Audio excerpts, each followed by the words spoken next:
Odile Maillard, journaliste pour le Lien Horticole, qui est une revue pour les professionnels de l'horticulture et du paysage. Alors les jeunes dans les écoles sont-ils motivés? Très souvent on dit non. Moi je pense que oui, et nous le prouvons via un concours de blog. Les élèves qui sont investis dans des chantiers avec des partenaires professionnels extérieurs à l'école communiquent sur ce qu'ils font via un concours. Donc l'année dernière, l'école de Grenoble-Saint-Imier a été co-lauréate. Elle est présente parmi nous. Bien, donc ce qu'on vous propose maintenant, donc Régis Triolet, animateur du réseau horticulture paysage au sein de la DGER, la Direction Générale de l'Enseignement et de la Recherche. Donc ce qu'on va faire ensemble, c'est bénéficier notamment du témoignage de cette école qui a été lauréate du concours Apprendre avec les pros. Et là, donc, je propose une première intervention pour nous dire un petit peu quelle était la genèse un petit peu de ce projet, là, de cette démarche de concours, et en vous présentant, si vous voulez bien, en quelques secondes. Alors, bonjour à tous. Donc, Sandra Perciot, je suis documentaliste au lycée horticole de Grenoble-Saint-Imier. Voilà, alors l'année dernière, avec mon collègue Rémi Valin, qui est enseignant d'aménagement paysager, et puis un enseignant qui n'est pas présent sur le plateau, mais Nicolas Dirito, qui est enseignant d'anglais. On a eu l'envie tous les trois donc, de participer à ce concours. Alors il faut savoir que notre lycée avait déjà participé en 2017, donc on connaissait le concours en fait. On connaissait les tenants et les aboutissants. Donc tous les trois, on est allés voir notre direction, parce que traditionnellement, on fait beaucoup de pédagogie, de projets dans l'enseignement agricole.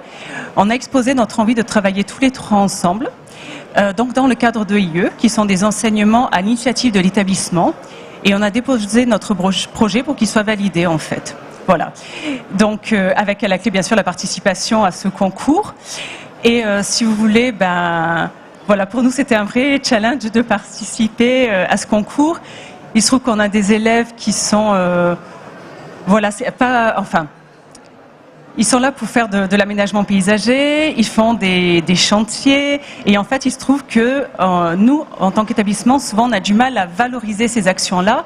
Alors, le biais du cours, c'était un bon moyen en fait de dynamiser cela et de communiquer sur ce qu'on est capable de faire dans une école du paysage. Alors moi je trouve ça formidable parce que c'était une occasion notamment pour pouvoir lancer une dynamique au sein de l'établissement avec des publics qui cherchent à être un peu valorisés, je pense à parler de leur quotidien, la façon dont ils intègrent les contenus, la formation, la relation avec les équipes pédagogiques.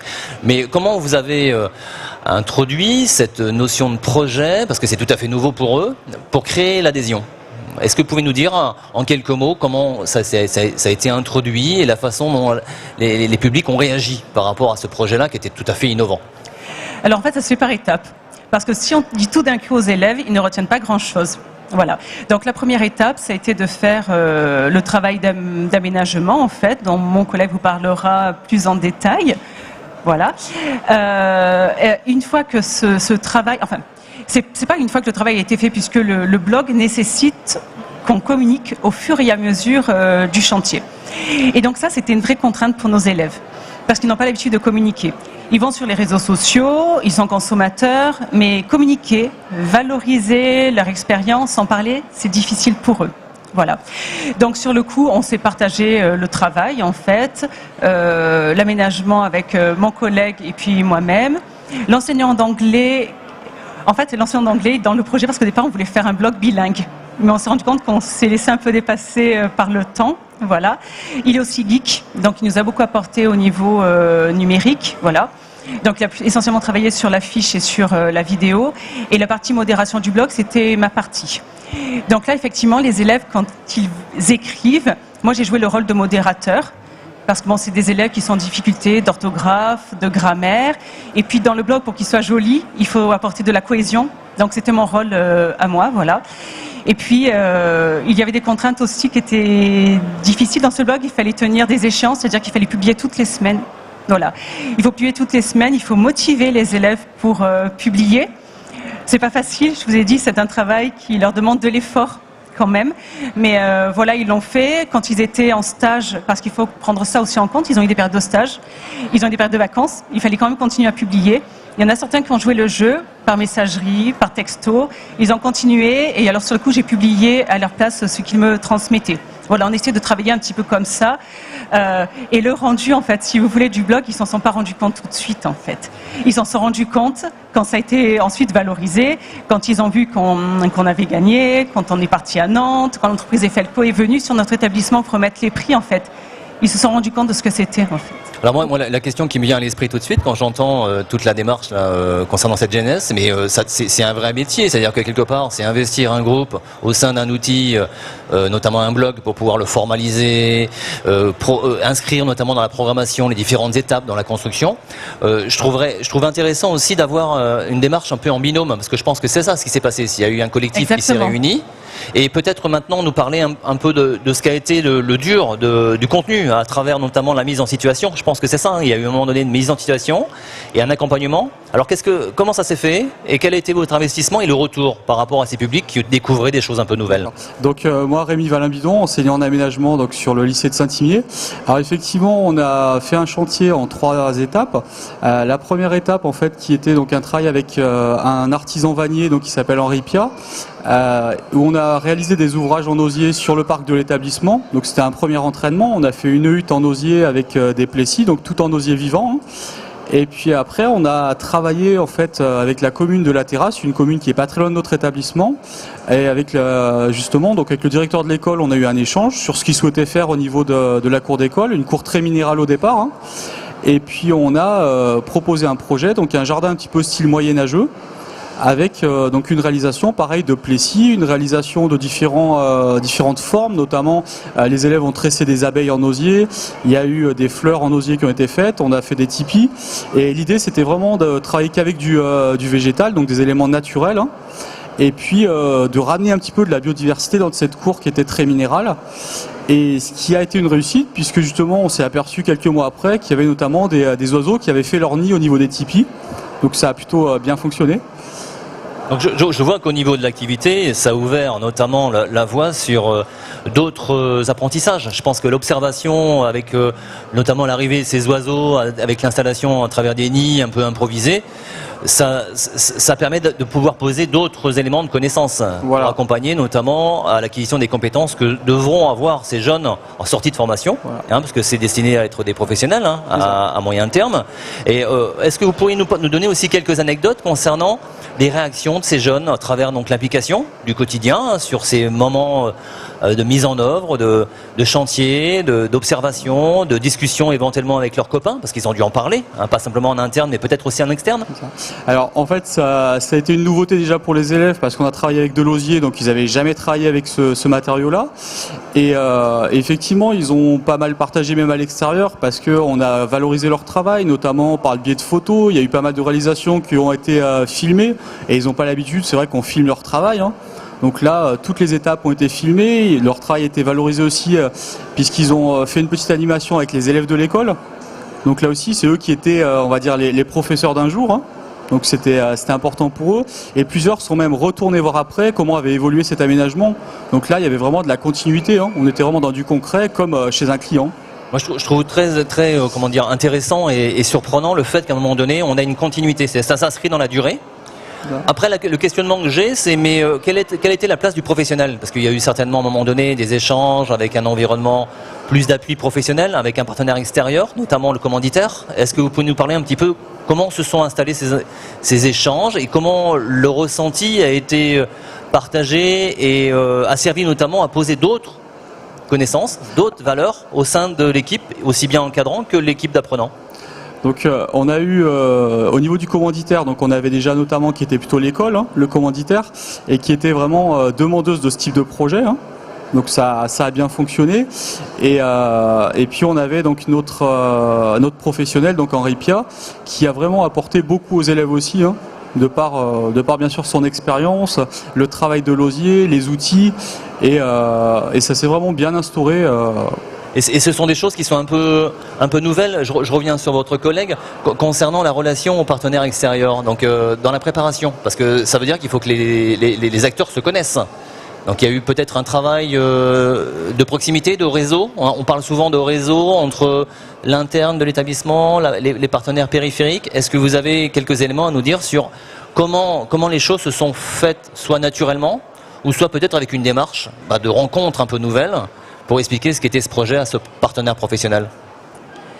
Alors, je ne sais pas si je vais bien répondre à votre question, mais le partenaire professionnel, en fait, on le connaissait. Et on avait vraiment envie de travailler avec lui parce qu'on savait qu'il était brillant et qu'il avait quelque part une pédagogie avec l'élève, en fait. Voilà, on savait que le fluide passerait. Donc ça, c'était une garantie pour nous. En ce qui concerne la collectivité, si vous voulez, elle nous est un peu tombée du ciel. Parce qu'en fait, toute l'année dernière, on a fait des animations sur stand des foires avec nos élèves pour financer un voyage scolaire. Et ça a beaucoup plu en fait. Donc on a été sollicité par des élus pour venir faire des animations sur leur stand, leur foire. Et puis en discutant, en parlant, etc., vous êtes lycée, horticole, aménagement paysager, est-ce qu'on ne pourrait pas travailler ensemble? Et alors nous, qui étions à la recherche d'un partenaire, on s'est dit bingo. Donc on s'est rencontrés, on a fait des échanges par mail. Alors c'était compliqué parce qu'on aurait aimé que le partenaire vienne sur notre établissement. Mais il se trouve que comme c'était une école, en fait, ils avaient les mêmes horaires que nous, en fait. C'était compliqué, voilà, pour se déplacer, etc. Donc, voilà, c'est moi qui ai essentiellement fait des échanges téléphoniques en déplacement pour faire ce partenariat. Voilà, en rendre compte aux élèves pour qu'ils se rendent compte de la démarche. Et il se trouve que cette collectivité, c'était une jeune municipalité. Et l'intérêt qu'elle voyait là, c'est qu'en fait, la première chose que les citoyens voient dans une commune, c'est le fleurissement. Parce que le fleurissement, ça plaît à tout le monde. Ils avaient vraiment envie de fleurir leur commune. Et moi, en fait, voilà, fleurissement d'une commune, ok, mais on n'a pas forcément vocation à faire ça. J'étais plus tentée par un partenariat avec une école primaire, et je vais vous expliquer pourquoi. D'expérience, j'ai vu que nos élèves étaient très à l'aise avec les enfants. Et travailler dans une école primaire, avec un public scolaire qui était très enthousiaste, qui était curieux de voir comment nos élèves travaillaient, etc. Il y a eu de vrais échanges et vraiment, ça a vraiment valorisé nos élèves. Ça leur a donné du cœur à l'ouvrage. On n'est plus dans la classe, là, sur le coup. On est en extérieur. Ils avaient vraiment un souci de transmission, d'expliquer. Et on se rendait compte qu'ils se mettaient vraiment à la portée des jeunes pour leur expliquer ce qu'ils faisaient. Et alors ça, c'était... Moi, ce que je retiens dans ce que j'entends là, ça a été aussi une opportunité de rencontre de personnes. Exactement. Et je pense que l'important, c'est de comprendre qu'on est dans une autre dimension en termes de relations, d'échanges. Et que c'est peut-être quelque part aussi l'opportunité d'une nouvelle découverte de chacun des acteurs dans un rôle qui n'est pas systématiquement le sien, hein, habituellement. Exactement. Et la posture, voilà, je pense que la posture permet d'aller un peu plus loin. Alors, peut-être nous dire en quelques mots, en termes de perspective, voilà, qu'est-ce qu'on peut donner comme continuité à ce type d'activité et les éléments donc, qui sont annoncés et à venir pour 2019. Voilà, donc le blog a la vocation de valoriser les élèves. Les élèves de Grenoble-Saint-Igné et de leurs co-lauréats, donc les élèves de Marmilla, ont eu leur heure de gloire à Nantes au Salon du Végétal en juin dernier. Aujourd'hui, ici au Salon du Végétal, c'est l'heure de gloire des enseignants et de l'école. Et donc une 3e édition est en cours. Nous avons une dizaine d'écoles qui ont posé leur candidature. Pour l'instant, donc c'est en route. Ils ont fait leur première présentation. Ils vont avoir bientôt une vidéo à réaliser. Ils vont avoir une affiche à réaliser. Et puis, ils seront notés sur la qualité globale de communication de leur blog. Donc cette 3e édition est en cours. En fait, le concours Apprendre avec les pros s'inspire du TNLA, le Trophée national des lycées agricoles. Ce trophée en est à la 16e ou 17e édition. Nous nous en sommes inspirés pour la partie blog, concours de blog. Mais à partir de demain jusqu'à dimanche, ce Trophée national des lycées agricoles se tiendra ici même pendant le salon de l'agriculture, dans le hall 1. Les élèves ont plus qu'un blog à faire. Ils ont aussi des présentations sur place, du travail avec des animaux, présentation de leur école, présentation de leur région, épreuves en langue étrangère. Donc nous, notre petit concours n'a pas encore d'épreuves en live, mais ça viendra probablement. Et donc la grande remise des prix de ce concours se fera ce dimanche aux alentours de 14h-15h. Très bien, moi je pense que là, les perspectives annoncées qui sont très, dans la continuité de quelque chose qui va prendre de l'ampleur. Hein, avec 3 années, c'est la 3e année donc de lancement, donc je pense que là on est sur une dynamique de constance dans ce qu'on va faire. Alors, en écho aussi à ce qu'on entend en termes d'enseignement et de transition, parce que c'est un peu le sujet d'actualité, c'est l'enseigner à produire aussi autrement.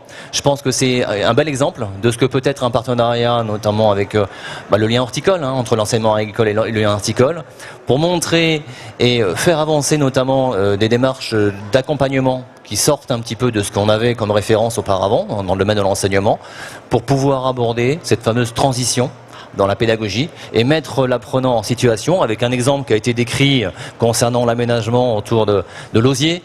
Donc là, voilà, pour conclure, je dirais que là, en termes de perspective, c'est du rayonnement pour l'enseignement agricole, une continuité dans la communication, parce que l'objectif, c'est de faire parler notamment les apprenants en situation avec leur équipe pédagogique, par l'intermédiaire de blogs. Donc il y a des vitrines qui sont mises à disposition. On parle de communication, je pense que là c'est un bel exemple aussi en termes d'appui à la communication.